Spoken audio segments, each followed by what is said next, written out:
Hi everybody, Brian here from quantlabs.net. Here's another Quant Elite course that we have. This one's called Python, C++, Algo, Indie Trading Business Course Futures and Options. Basically around futures and options includes Python as well. It's built off of a UCS Davis course. There's two versions for futures and options, a 2004 and a 2015 version. So both are fairly similar. They're university courses, so I'm going to go through these. It's really designed for people that want to get into futures and options for both speculating and writing options. It's good to have an idea from both sides. Most retail traders will be obviously on the speculation side. So in here, I've got a complete library of all the different so-called algos, really formulas, simple formulas described in this course. There is some trading logic. It's not possible. I mean, you could systemize it, but that's at a future date. So what we're dealing with is a few examples here. There's a book, there's a YouTube video series or playlist from UC Davis that you could find online at YouTube. So here are the examples. There's a total of 24, 25. In this case, it's 24. So let's go through these. First example of Treasury bond, Eurodollar, and foreign currencies, namely with something like a euro. So this is really more professional for larger volume traders with larger assets or portfolios. It's still good to understand these. Again, there's some further examples of how to break down Treasury bond, Eurodollar, all the different changes, price changes, and examples. As I said, there's some very basic source code on my own interpretation of it. There's also some, you can see here, simple profit loss examples of US dollar and euro movements as well. Some other ones. So what you have to understand about these futures and options is that these are specifically designed for commodity, not individual individual stocks. It does include and factor in stock market indices, but not individual stocks. So just putting that out there. So also there's an understanding of demand to storage, which is very important to understand about the concept of price, why price moves up or down based upon volume and the storage, how it works. And that's all explained in the book and the video series. This one's kind of, a lot of people never talk about intemporal commodity pricing based upon storage and how it affects the market. Some examples there. Again, this goes really deep into why price moves based upon supply and demand and nothing else. It's been like that for a couple hundred years. So there's more pricing theory on it. Some of it can be complicated math, but generally it's not too bad. There are some simple formulas, so there is a system to it.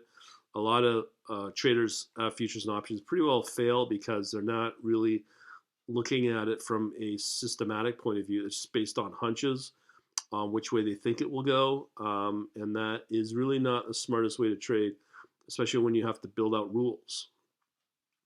So there's some more intertemporal pricing theory here. Also some very important concepts that you never hear at the retail level, but easily it's a strategy that professional traders and higher institutional traders use. Cost to carry model, understanding the interest rate parity. So if you trade in, let's say, gold in US dollar versus yen or euro, you can get some extra performance out of that. Euro dollar, yen, as well as some other examples.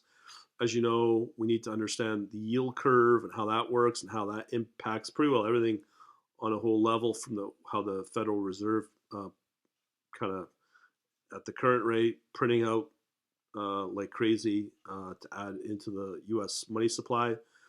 Something I believe that exists, some people will argue it, random walk theory, purchasing power parity, which we're pretty well losing probably every day long term as interest rates go down and so on and so forth. So really important to understand that. Another big thing that people never talk about is hedging.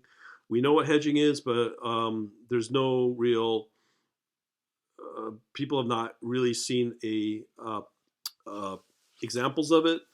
And on top of that, there's tons of hedging examples that you can use to build out long and short strategies. There's always a happy balance between the two. So there is a formula and a setting and parameter that you could find for optimal hedging on pretty well any commodity. And again, as I said, it's based upon supply and demand. Deeper into hedging.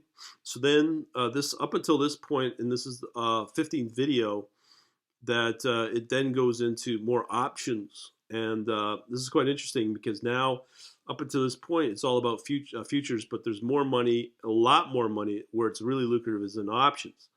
So here are some examples given where you have options on top of futures, more option concepts, comparison against options versus futures. Again, understanding the differences and being able to build out strategies for both and when to use both.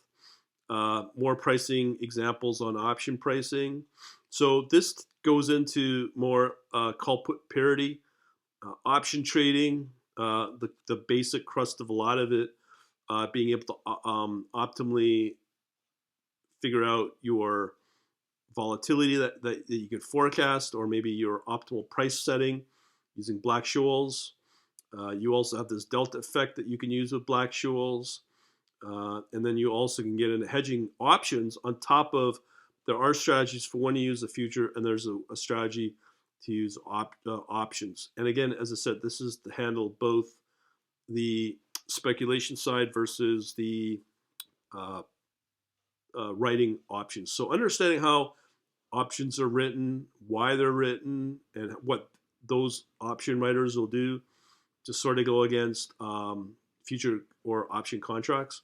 So just wanted to let you know what's in it, and here is the details in a nutshell. Hopefully you get some use out of it, and you could, I'm going to try to apply this in the world of MotiveWave and as well as raw coding if it's Python or Java or whatnot.